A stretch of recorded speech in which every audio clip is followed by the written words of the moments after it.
WTF. What did Powell say today? Because stocks took a big crash just after he spoke. That's right. What was he saying? Because Rolex is nice, but this man had some decisions to make today. He was really pondering and he had a little bit of a pout on. And this is because for the first time in 30 years, we had two dissents. That's two people voting against and saying, I do not agree with the Fed chair. That's Jerome Powell. I think they want his gerb.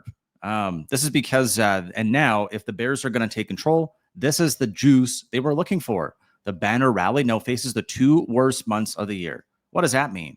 We'll come back to that in 1 second here. Actually, let's just look at it right now. There's one quote I found particularly interesting. This rally is certainly due for a pause, but it might be short-lived and you should buy the dip. Stocks might buck the seasonality trend. I'm more concerned this rally is going to keep chugging along and people will miss out because it's going to turn out it wasn't as bad as feared. Huh? Buy the dip? That's odd. That would mean these are easy dollars, aren't they? Yes, they are. We talked about this. But let's look at our notes very briefly. Yesterday, cautiously bearish. We got to 2 out of 4. And today we got to 3 out of 4 bear. Very briefly, click on the link in the description if you want. This is how we determine if we are currently bullish or currently bearish. For us to get a trend change on the 1 day, we have to print a lower low, close below it, and then repeat. So today, this is where we battled for. We didn't quite close below the low. What happened? Well, this is where it was a trap. So yes, it was right into the close, but look what happened into after hours. It's mega up. We'll go through exactly why right now.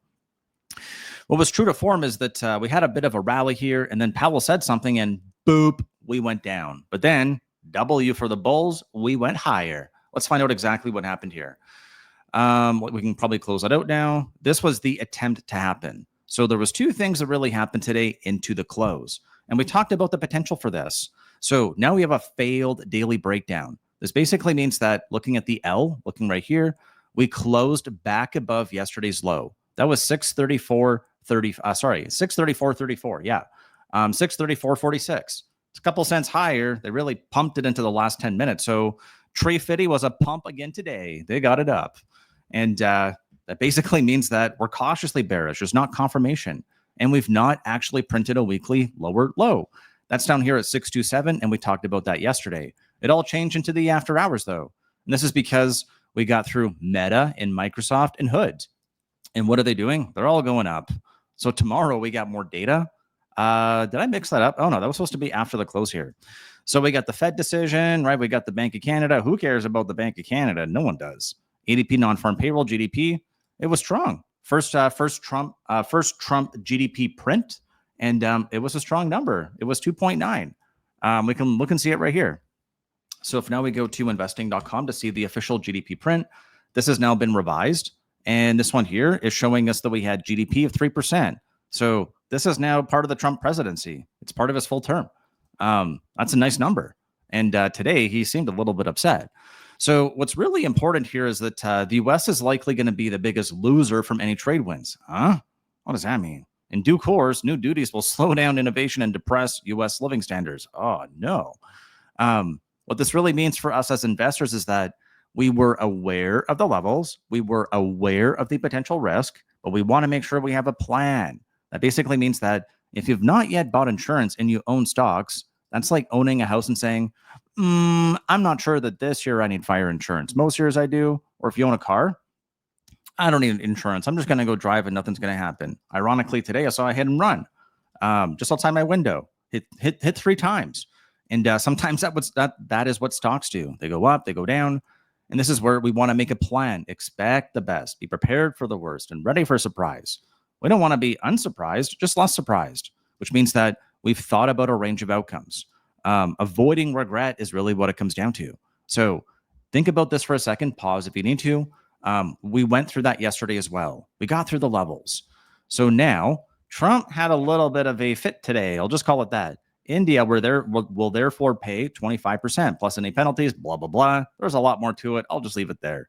These are the countries in focus. So there's India, China, Australia, Canada, South Korea. And I got this as a Canadian customer today from Google. So starting on August 1st, there is not going to be a digital service tax anymore. That was a big deal for Trump, DST. And if we have a look here, Trump was making headlines right into Powell as well. I'm going to ask you for a huge favor. If you could please consider smashing that thumbs up or subscribing to the channel. Thank you very much at a time. So if now we look at these headlines here, what it really shows us is that Trump has said negotiations are going on right now. Canada's been charging farmers for years, blah, blah, blah. Already know this. Doesn't do much business with the U.S. India tariffs were bricked, blah, blah, blah. There's supposed to be the update on Russia by the next 2 weeks. So that's also adding some pressure to India. I think we'll have a very fair deal with China. We're moving along well with China. Okay, cool.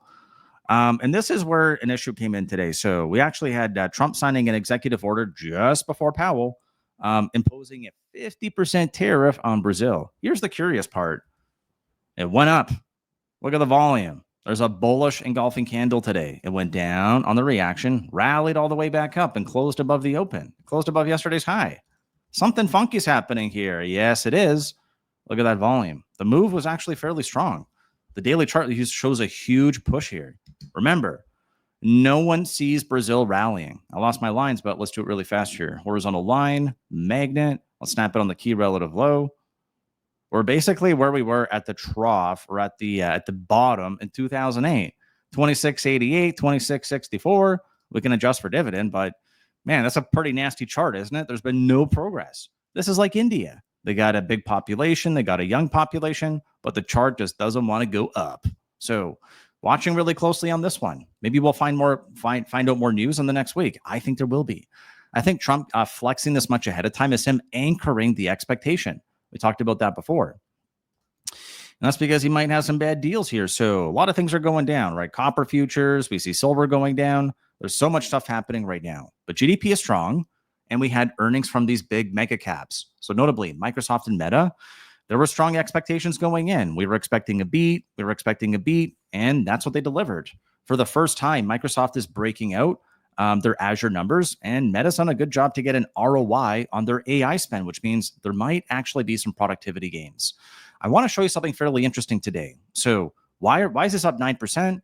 We just talked about that. But why is Microsoft, a $3.8 trillion company, rallying by 6%? That is a huge move.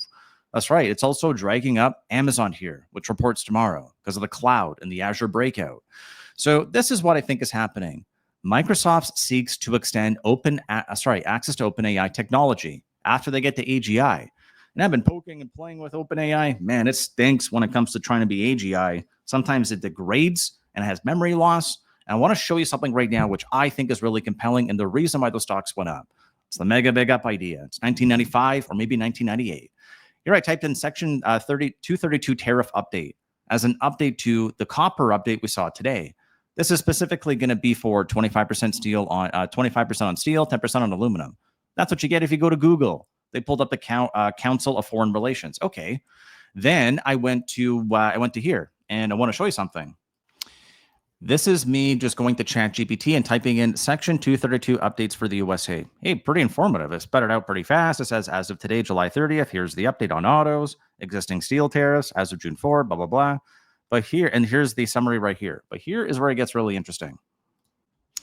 I'm now going to go to a new feature that I saw launched as of yesterday. I'm going to go to agent mode on ChatGPT and type in the exact same thing. Let's see what it says. Setting up my desktop. Oh, what is this? Oh, I'm going to look this up. I have all the results already. So what it's doing right now is it's actually showing you what it's doing. I saw this about 40 minutes ago. I'm like, wow, this is impressive. It's opening up and doing all the research for you. So it's searching through different websites. It's reading that website right there. It even goes to the White House, searches the White House website, cov.com. It's showing you how it's doing its work. It's like there's a person here with you and you can watch it do its work. Right? Article summarizes, blah, blah, blah. Here's the curious part. I have all the summary right here. It thought for 40 seconds. Here's the output. It's much more detailed. It's much more informative. It's much more helpful.